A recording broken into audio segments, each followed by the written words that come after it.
몇 분과 인사하시겠습니다. 웃으면서 삽시다. 또 한 번 더요. 웃으면서 살겠습니다. 예.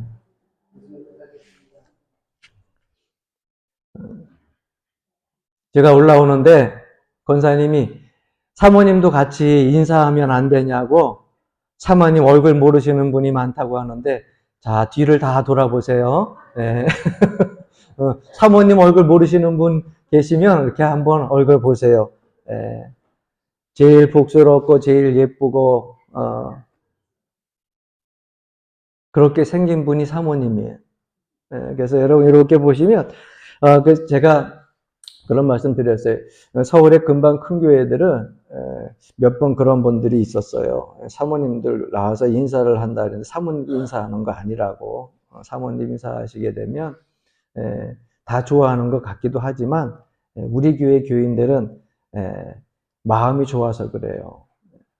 사모님이 목사님이랑 밖에 나와서 인사하면 시기하고 질투하는 사람들이 얼마나 많은지 몰라요. 예.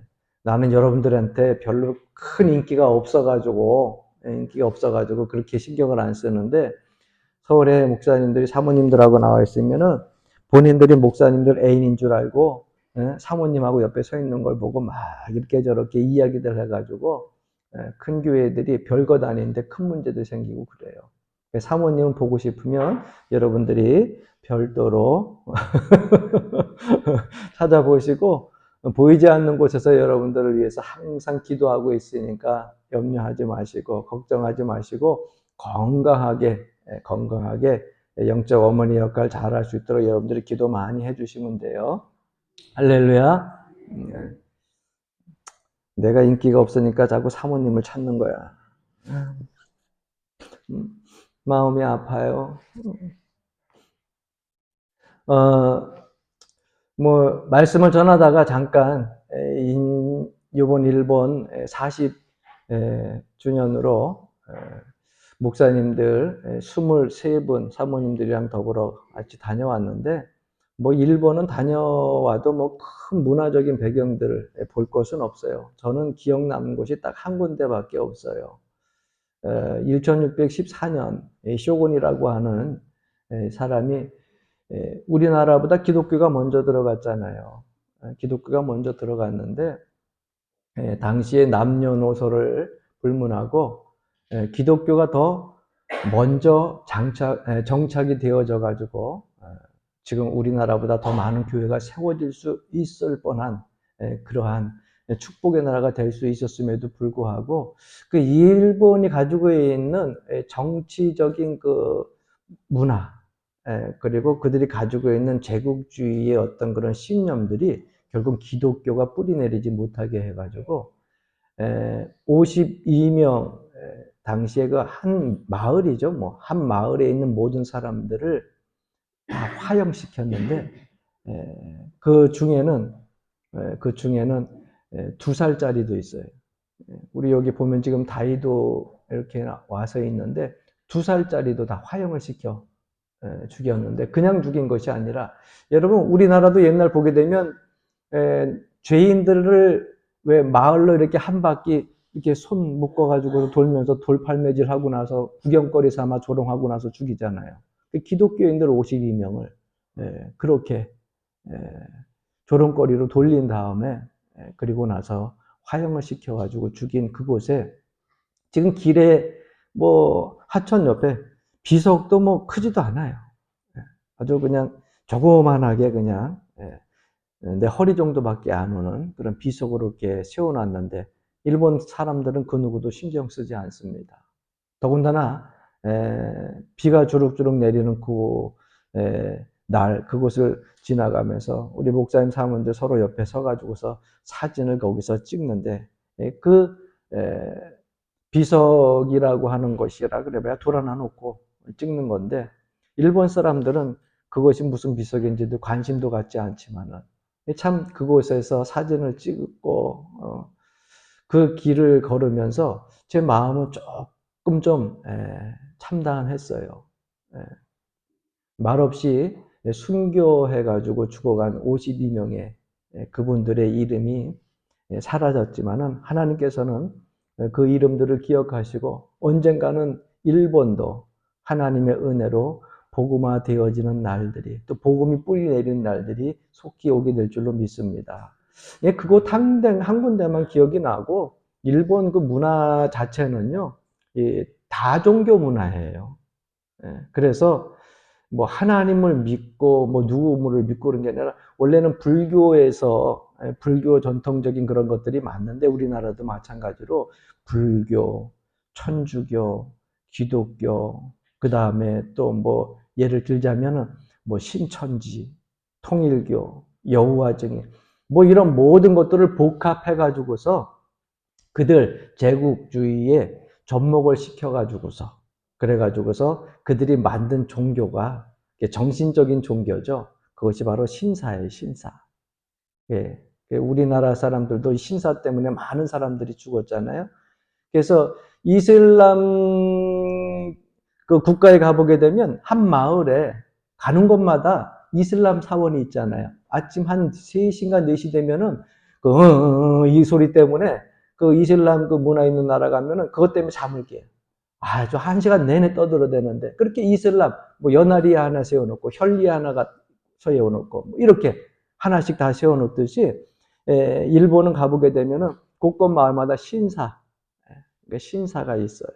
그래서 그들이 그곳에 가가지고서 농념하고 절하고, 조상들이 그 신사 거기서 절할 때 자기네들 가족도 지켜주고, 건강도 지켜주고, 민족도 보호해주고, 그런 다문화 신이기 때문에 기독교가 정착하기가 상당히 어렵습니다. 그래서 지금 뭐 많게 본다고 하는데 사실 5%가 안 돼요. 어떤 신학자들은 1%, 좀 많게는 3%. 여러분 생각해 보세요. 3%밖에 안 된, 1%밖에 안 된다고 하면 기독교 문화가 거의 없는 거예요. 그래서 제가 쭉 다니면서 3박 4일 동안 지나다니면서 본 게, 십자가 달린 교회를 본 게 기억나는 교회가 딱 하나밖에 없어요. 우리처럼 예배하는 교회가 아니에요. 예배하는 교회. 저 십자가 왜 저 교회에 시내에 큰 건물이 있는데 여기도 큰 건물인 교회가 있네요. 그랬더니 현지 가이드가 하는 얘기가, 저거는 십자가가 세워진 게 교회는 교회인데 뭐 하는 교회냐면 예식장이에요. 예식장. 뭐 하는데? 예식장. 결혼하는데. 그리고 결혼은 그렇게 십자가 세워진 교회에 가서 하고, 예배 드리는 데가 아니에요. 결혼식장이에요. 십자가 세워놓고. 그리고 장례식은 어디에 가서 하느냐? 장례식은 절에 가서 해요. 그들의 문화가 그래요. 그러니까 결혼식은 교회 십자가 세워진 데 가서 하고, 장례식은 절에 가서 하고, 그러니까 종교적인 것들이 그곳에서 자리 잡을 수 있기가 쉽지 않죠. 그 나라도 하나님 물론 사랑하십니다. 그렇기 때문에 우리가 복음을 늦게 우리가 받았지만은, 복음을 다시금 거꾸로 일본에 전해가지고 그 나라도 예수 믿는 사람들이 늘어날 수 있도록 영혼 구원에 최선을 다하면서 믿음으로 살아가야 될 줄로 믿습니다. 그래서 우리나라에서도 보게 되면 이미 세상을 떠난 많은 분들이 그곳에 가서 교회를 개척하고 선교사들을 파송하고 지금 계속 그 일들을 감당하고 있는데 아직 정착하지 못하고 있어요. 너무 힘들어요. 일본이라고 하는 나라는. 여러분들이 기도 많이 해주시고, 우리나라뿐만 아니라 그 민족도 구원해달라고 틈틈이 기도하셔서 우리의 주어진 사명 감당할 수 있기를 바랍니다. 일본 다녀온 건 그렇게 여러분들에게 잠깐 말씀으로 전해드리고요. 오늘 본문 말씀 속에서 한 가지 주목해야 될 말씀을 여러분들에게 다시 한번 봉독해 드립니다. 22절 말씀입니다. 이스라엘 자손의 땅에는 아낙 사람들이 하나도 남지 아니하였고 가사와 가드와 아스도데만 남았더라. 왜 여러분들에게 이 말씀을 다시 한번 봉독해 드렸냐면은, 여러분 보면 아낙 자손들이 하나도 남지 않았다고 했는데 그 다음에 어디에 남았다고 기록을 하고 있어요. 그 지역 이름이 가사요, 또 하나는 가드요, 또 하나는 아스돗이라고 하는 곳에 남았더라. 그러면 아낙 자손이라고 하는 그 사람들이 지금 이스라엘이 점령한 가나안 땅에 하나도 없는 거예요, 있는 거예요?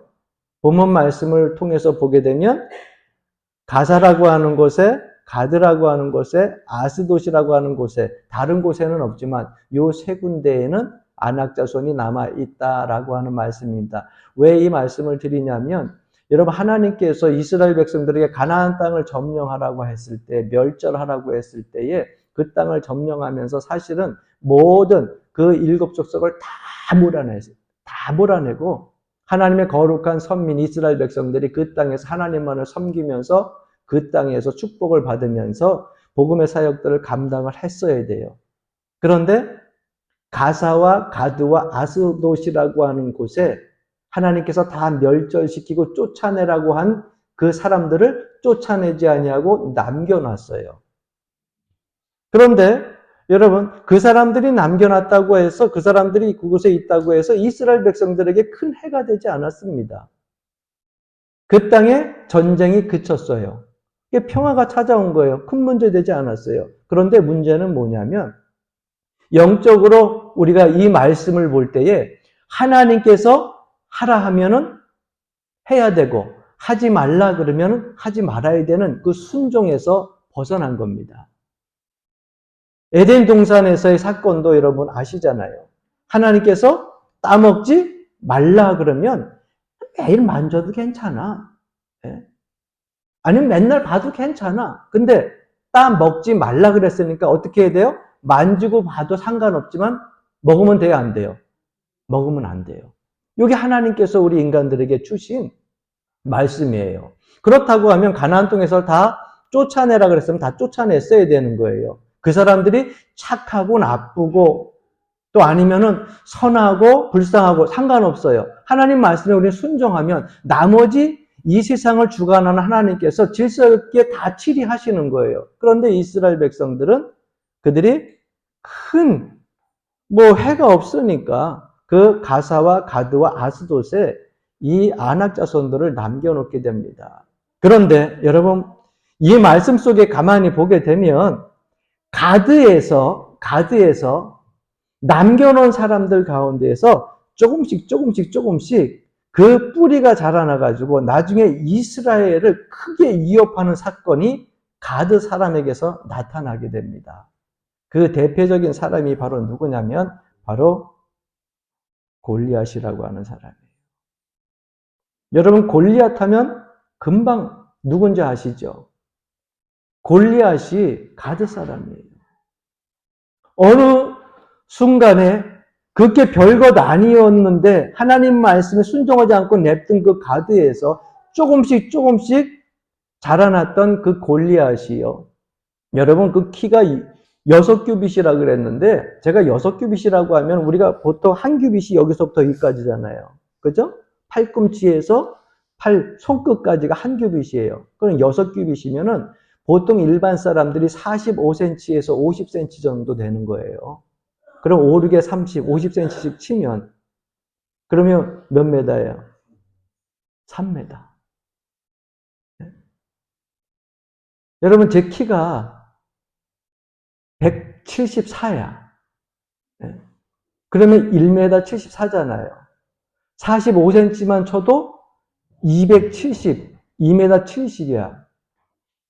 여러분, 우리나라 농구 선수 서장원 농구 선수 그 키가 몇이 돼요? 2m 한에서 2m 10 정도 된다 그러죠? 커요, 작아요? 이렇게 봐, 이렇게. 제가 횡성에서 목회할 때 원주의 그 동부 그 소속으로 있을 때 허재 선수를 가끔 늘 다니는 그 목욕탕에 와가지고 사우나장에 가서 보게 되면은 허재가 오면은 멀리서 보고 가까이 안 가. 왜? 너무 초라해. 그러니까 눈높이로 같이 맞춰주면 되는데 여러분, 우리가 TV에서 보니까 그렇죠. 가서 보면 이렇게 봐야 돼. 애들하고 어른하고 이렇게 그 옆에 가기가 싫어요. 그런데 생각해 보세요. 2m 정도만 돼도 이렇게 봐야 되는데 2m 70에서 3m면 목이 꺾어져라 봐야 돼. 그런 큰 등치 큰 골리앗, 그 골리앗이 어디 사람이냐? 가드 사람이에요.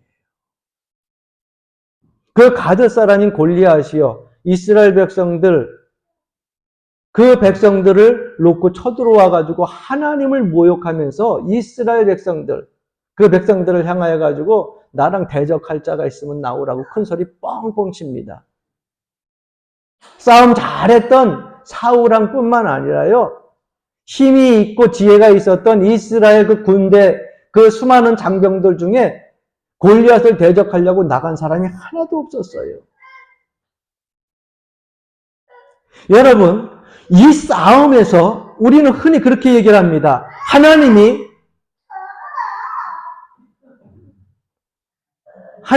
다윗과 함께 하셔가지고서 이 큰 골리앗 장군을 물리쳤다. 이렇게 얘기하고서 우리는 끝납니다.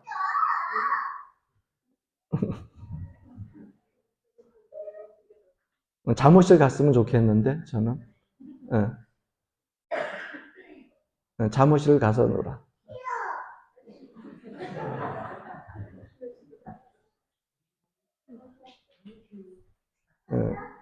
왜냐면 다른 분들이 말씀 들을 때 방해되면 안 돼.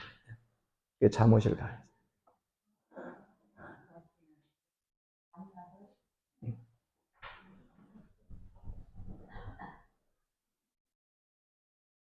그럼 얼굴이 금방 좋아지잖아. 자기 방에 가니까.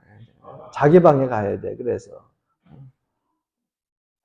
그래서 다윗이 골리앗을 물리친 것으로 하나님이 함께 하셔서 이긴 것으로 우리는 그렇게 끝나고 맙니다. 그런데 우리가 분명히 다시 한번 이 사건을 보면서 깨달아야 될 것이 있어요. 이러한 사건들이 왜 생겼는지를 우리가 한번 이 사건 전후를 살펴봐야 돼요. 우리가 나라에 어려움이 오게 되면, 여러분이 나라에 어려움이 올 때 왜 왔는지를 우리가 알아야 돼요. 그냥 하나님이 은혜 가운데 넘기게 하셨다, 이기게 하셨다, 지나가게 하셨다, 이걸로 끝날 것이 아니라 어려움이 왜 왔는지, 이 환란이 왜 왔는지 그 전후 사건을 통해 가지고 영적으로 그것을 캐치해야 되는 겁니다. 골리앗이라고 하는 이 사람이 어느 날 이스라엘 백성들에게 와가지고 이렇게 위협하는 존재가 되었는데 왜 이스라엘 백성이 하나님이 함께 하시는 민족이 이런 어려움을 당하게 됐느냐? 이 전후 사건을 영적으로 살펴보게 되면 이유는 반드시 있어요. 그것은 뭡니까? 하나님께서 이전에 말씀하셨던 대로 순종하지 않은 거예요. 아낙 자손도 가나안 족속이었기 때문에 그 땅에서 다 쫓아내라고 했을 때에 남김없이 다 쫓아냈어야 돼요. 그들이 가지고 있었던 이방의 우상, 그리고 그들이 가지고 있는 정신, 이런 것들을 그 가사, 가드, 그 다음에 아스돗이라고 하는 곳에 별 큰 영향이 없으니까, 지금은 이스라엘 백성들이 힘이 있으니까 그냥 전쟁 더 하지 않냐고 남겨둬도 괜찮겠지 했는데 그때는 괜찮아요. 왜? 이스라엘 백성들이 힘이 있었으니까. 그러나 여러분, 그 죄의 뿌리라는, 불순종의 뿌리라고 하는 것이 작을 때는 모르는데 조금씩 자라나기 시작하면 어느새 그 죄의 뿌리가 어느 순간에 나를 삼키게 되는 거예요. 나를 위협하는 자리에서 나를 쪼그라들게 만드는 겁니다. 블레셋이라고 하는 그 나라가 강해서 이스라엘을 치는 것 아닙니다. 암몬이라고 하는 나라가 강해서 이스라엘을 치는 것이 아니에요. 이스라엘이 자꾸 주변의 국가들에게 자꾸 침략을 받게 되고 어려움을 당하게 되는 이유는요, 그 앞에 있어요. 뭐예요? 하나님을 의지하고 하나님 말씀에 순종해야 되는데 그렇지 않아요. 자꾸 타협하는 걸 좋아합니다. 저는 이것을 가지고 세상적인 가치관이라고 이야기하고 싶어요. 저는 우리 교회 성도님들이 신앙생활을 하는 가운데 있어서 세상적인 가치관하고 자꾸 타협하지 않았으면 좋겠어요. 세상적인 가치관 때문에 여러분 삶 속이 조금 평안할 수는 있어요. 평화가 좀 더 일찍 찾아올 수 있고, 다른 모든 주변의 사람들과 친분도 두터이 쌓아갈 수 있을 거예요. 그런데 여러분, 어느 순간에 여러분들이 그들보다 영적인 힘으로 약해지고 그들을 이길 힘이 없을 때 어느 순간에 그 주변에 있는 세상적인 가치관은요, 우리를 호령하는 무서운 적으로 나타나게 되는 것입니다.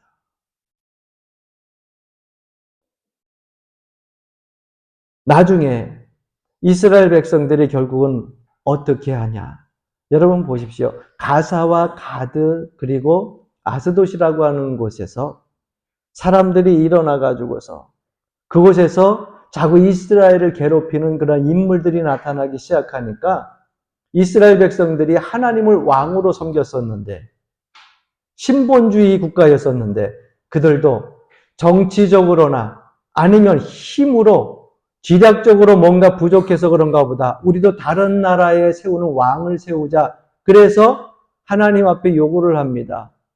사무엘 선지자에게 요구를 합니다. 어떤 요구를 합니까? 우리에게도 왕을 주옵소서. 그래서 세워진 왕이 누구예요? 사울 왕이에요.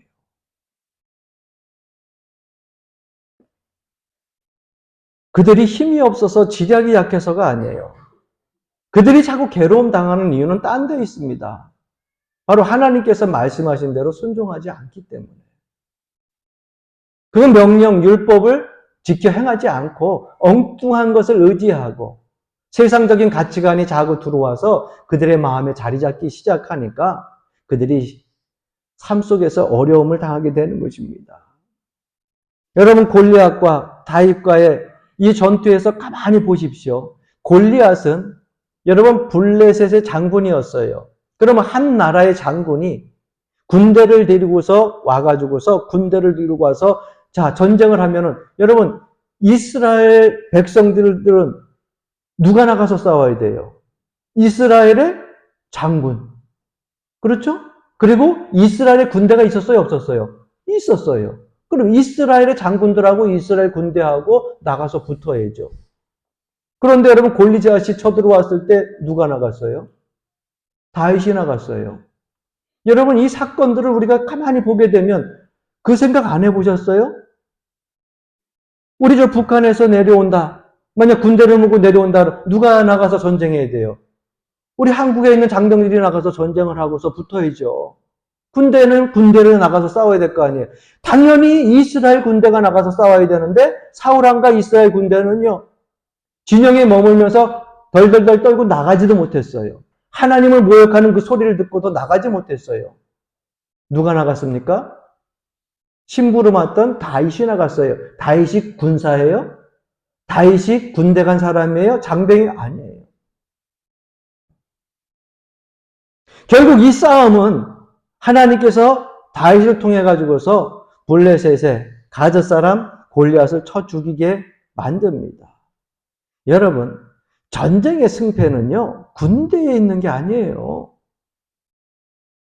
우리는 누누이 항상 군대 사람이 많으면 되고, 항상 뭐 무기가 좋으면 많고, 무기가 많으면 이기고, 이렇게 생각하는데, 여러분, 전쟁의 승패는요, 하나님께 달려있는 거예요. 한 사람 다윗, 그 어린 목동을 통해 가지고서 그 블레셋의 군대를, 장군을 다 물리쳤잖아요. 여기서 보여주는 것이 뭡니까? 이스라엘 백성들에게 하나님께서 경고하시는 거예요. 이스라엘 백성들이 물론 이기기는 했지만은 경고하시는 거예요. 군대가 이긴 게 아니에요. 어린 목동이 나가서 이겼어요. 너희들이 하나님을 의지하고 내 말에 순종하게 되면 어느 민족이 와도 내가 너희를 이렇게 보호해준다. 너희 군대 힘으로 이기는 게 아니다. 그런데 이런 사건이 어떻게 일어났느냐? 너희들이 명령에 순종하지 않았기 때문에 나타났다는 거예요. 남겨놓지 말아야 될 것을 남겨놨기 때문에 이 일이 일어난 겁니다. 여러분 우리의 삶 속에서도 마찬가지입니다. 신앙생활을 할 때에 여러분들 삶 속에 지금은요. 자그마한 골리앗이 자랄 수 있어요. 가정에서도 그렇고요. 직장에서도 그렇고요. 제가 이것을 뭐라고 얘기했습니까? 세상의 가치관이라 그랬죠? 이거 별것 아닙니다. 좀 타협한다고 해서 뭐 큰 문제 일어나는 거 아니에요.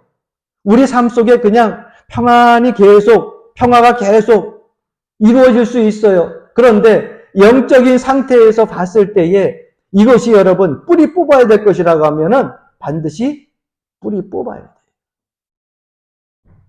나중에 자라나게 되면은요, 여러분들의 신앙을 흔들고, 여러분들의 가정을 흔들고, 여러분들의 믿음을 흔드는 것이 돼버립니다.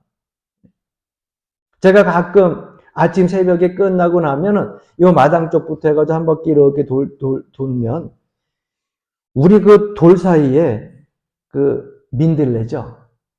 민들레가 하여튼 씨는 어떻게 그렇게 잘 날리고 심지도 않았는데 잘 자라나는지 몰라요. 옛날에는 뭐 먹을 게 없어가지고 그것도 몸에 좋다고 열심히 뜯어 먹었는데 요즘에 먹을 게 많아서 안 뜯어 먹어요.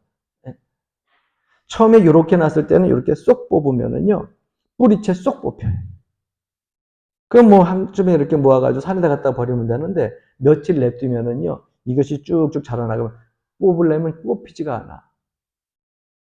돌이 들썩들썩거리고 힘을 잡아가지고 뽑으면 어떻게 하면은 꼭다리만 똑 떨어져가지고서 그런 뿌리를 뽑으려면 애먹는데 잘 안 뽑혀요. 왜? 커서 그래.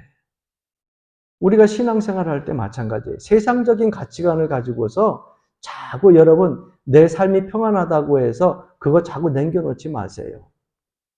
죄악된 뿌리는요, 깔끔히 아예 작았을 때 뽑아버려야 돼. 할렐루야. 여러분 가정에 골리앗이 없을 것 같아요? 여러분 마음에는 골리앗이 없을 것 같아요? 가드가 없을 것 같아요? 다 있어요. 여러분들 자녀들 결혼시킬 때 어떻게 결혼시켜요? 목사님, 나는 신앙 좋은 그러한 며느리, 신앙 좋은 사이 얻었으면 좋겠어요. 그래서 제일 먼저 목사님 주변에 신앙 좋은 사이감 아니면 며느리감 있으면 소개시켜 주세요. 이런 얘기하는 사람들이 10명 중에 한두 사람 빼놓고 나머지는 그렇게 얘기 안 하시더라고요. 아유, 목사님, 그저 빌어먹지 않고 먹고 살면 좋죠. 직장이 좋으면 돼요. 직장이 더 학력이 좋아가지고 그래가지고서 편안하게 돈도 좀 벌고 그럼 괜찮다고. 지금은 문제될 거 없어요.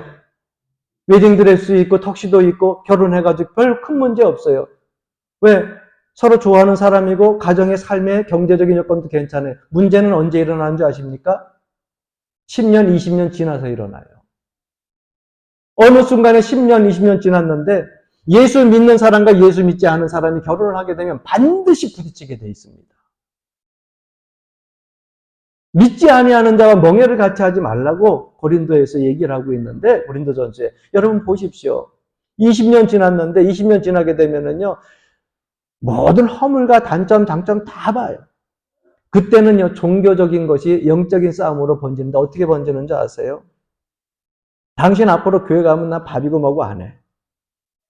당신 앞으로 교회 가면은 당신하고 나하고 누구 말대로 별거 해야 돼.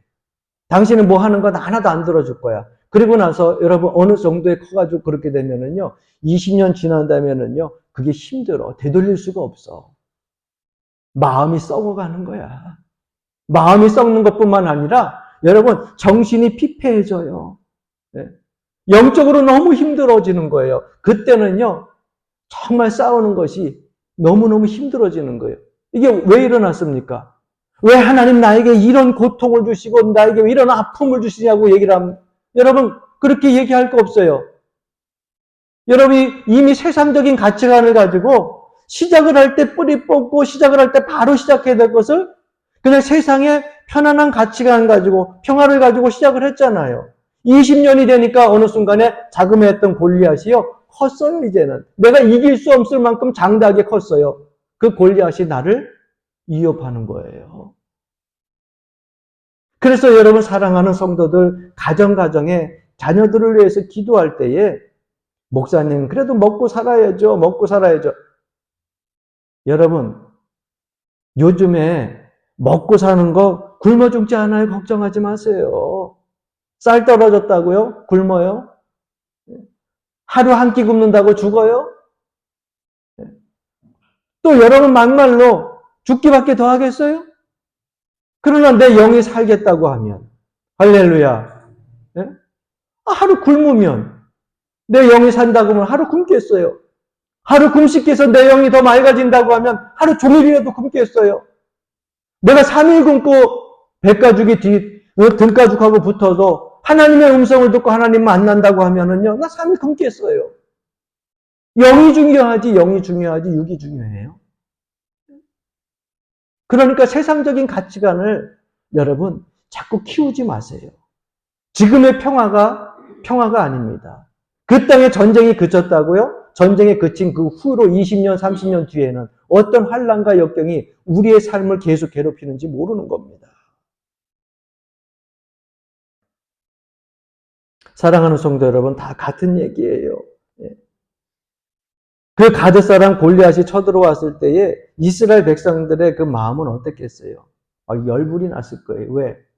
한때는 우리한테 머리도 하나 들지 못하고 말도 제대로 못했던 그 시대에 쫓겨나려고 했던 사람들, 그냥 불쌍해서 남겨놨던 사람들 아니에요. 그게 가드 사람들 아니에요. 예? 그런데 그 가드 사람이 어느 순간에 장성해가지고서요, 와가지고서 하나님을 욕하면서, 우리가 믿는 하나님을 욕하면서 나와가지고 나하고 맞대면할 수 있는 사람이 있으면 나오라고 큰소리 뻥뻥 치고 있는데 자존심 상하지 않아요. 속에서 열불이 나요. 예? 속에서 열불이 나는데도 어떻게 할 수가 없어요. 너무나 커버린 거예요. 왜 이렇게 됐냐 이 말이에요. 왜 이렇게. 남겨놓은 가드. 그 싸움에서 이스라엘 백성들이 하나님의 말씀대로 살지 않았기 때문에 그렇습니다. 그러니까 신앙생활을 하면서 여러분 자녀들한테도요. 오냐 그래 다 좋은 거 아니에요. 자녀들이 교회 안 나가고 신앙생활 안 하면 여러분 그 자녀들에게 아주 단호하게 믿음의 말씀으로 그들에게 책망을 하고 믿음의 말씀으로 자꾸 권면을 해야 돼요. 목사님 자꾸 얘기하면 부딪혀요. 부딪혀도 해야 돼요. 부딪혀도 해야 돼요. 왜? 영적인 싸움이에요. 가정의 문제가 아니라 영적인 싸움이에요. 그래서 그 싸움에서 영적으로 여러분들이 기도하면서 그들에게 권면하게 되면 역사는 누가 하셔요? 하나님이 하시는 거예요. 따라합시다. 기도는 내가 하고 역사는 하나님이 이루신다. 그래서 기도하는 거 아니에요. 내가 할 수 있으면은 굳이 뭐 기도하겠어요? 사람 마음 움직이는 거 사람이 못해요. 하나님이 하시는 거예요. 그러나 내가 할 수 있는 것은 뭐예요? 믿음을 가지고 살라고 권면할 수 있잖아요. 그냥 오냐 다 괜찮다가 아니라 거룩한 성인을 믿음으로 나와서 하나님 앞에 가서 예배하자. 여러분 이거 우리가 얘기할 수 있잖아요. 역사는 하나님이 하시는 거예요. 그것을 여러분 가정의 평안이라고 해서 자꾸 그냥 내버려 두다 보면 세상적인 가치관이 어느 순간에 자리 잡게 되는 거예요. 그 세상적인 가치관이 자라게 되면 우리의 신앙을 위협하게 되는 것입니다. 우리의 목적은 여러분 천국입니다. 우리의 갈 곳은 하나님이 계신 곳이에요. 우리가 이 땅에서 영원히 살 것 아닙니다. 이 세상이 여러분 삶의 목적이 되어져서는 안 돼요. 오늘 하루를 진실하게 이 땅에서 살고 이 땅에서 여러분 삶 속에서 최선을 다해서 살되 마지막 우리의 갈 것은 저 목적지는 천국이에요. 이 땅이 목적지가 아니에요. 그런데 우리가 이 세상에 살면서 이 땅이 우리의 목적지인 줄 알고 세상적인 가치관을 자꾸 받아들이고 그걸 키우다 보면 나중에 우리가 천국 가는데 발목을 잡힌다는 거예요.